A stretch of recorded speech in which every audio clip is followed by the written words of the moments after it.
कोई इच्छा से नहीं आए, हम जबरदस्ती लाया गया है। रेसलर्स का जो प्रोटेस्ट हुआ उसने आपके गेम को इम्पैक्ट किया? बिल्कुल किया। देखो, मैं एक्टिव खिलाड़ी था, सरकार की ताकत है कि ब्रजभूषण के साथ है, तो हमें भी तो सपोर्ट की जरूरत होगी ना।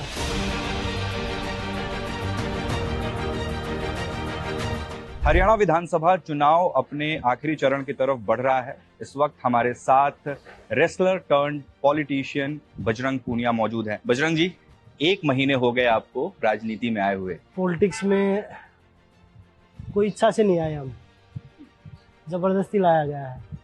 वैसे तो बीजेपी वाले बोल रहे खिलाड़ी पॉलिटिक्स कर रहे जब प्रोटेस्ट के टाइम पे, तो हम तो मजबूरी में वहाँ बैठे जब कुछ नहीं हुआ। 3 महीने 4 महीने बाद हम वहाँ पे बैठे हैं। उसके बाद भी हमने कोई पॉलिटिशियन हमने अपने प्रोटेस्ट में चलने नहीं दिया था। लेकिन जब दूसरी बार आप लोग गए तब तो कांग्रेस के नेता खुलेआम आते रहे। उसके बाद जब दोबारा हम बैठे तो हमने सबका वेलकम किया। आपने सही बोला कि भाई वहाँ पे कांग्रेस के भी आए, आम आदमी पार्टी भी आई, टीएमसी भी आई, समाजवादी पार्टी और जितनी पार्टियां थी सभी आई।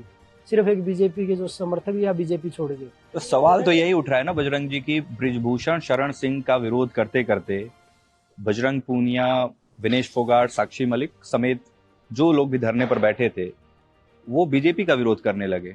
हमने बीजेपी का विरोध नहीं किया। हमने स्टार्टिंग में यही बोला था कि भाई हम एक आदमी के खिलाफ, एक डब्ल्यूएफआई का जो प्रेसिडेंट है उसके खिलाफ लड़ रहे हैं। आप ये बताइए कि अगर और किसी पार्टी का अगर वो सांसद होता तो क्या इतनी लड़ाई लड़नी पड़ती हमें?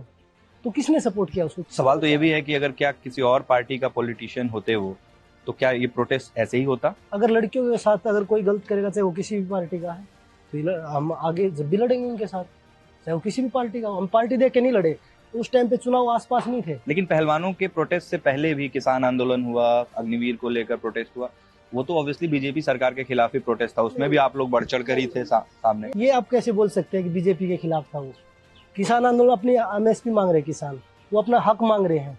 वो सरकार, जब सरकार बनती है, जब क्यों बोलते हैं कि हम किसानों को एमएसपी देंगे, हम किसानों को उनका अधिकार देंगे, फिर देते क्यों नहीं हो?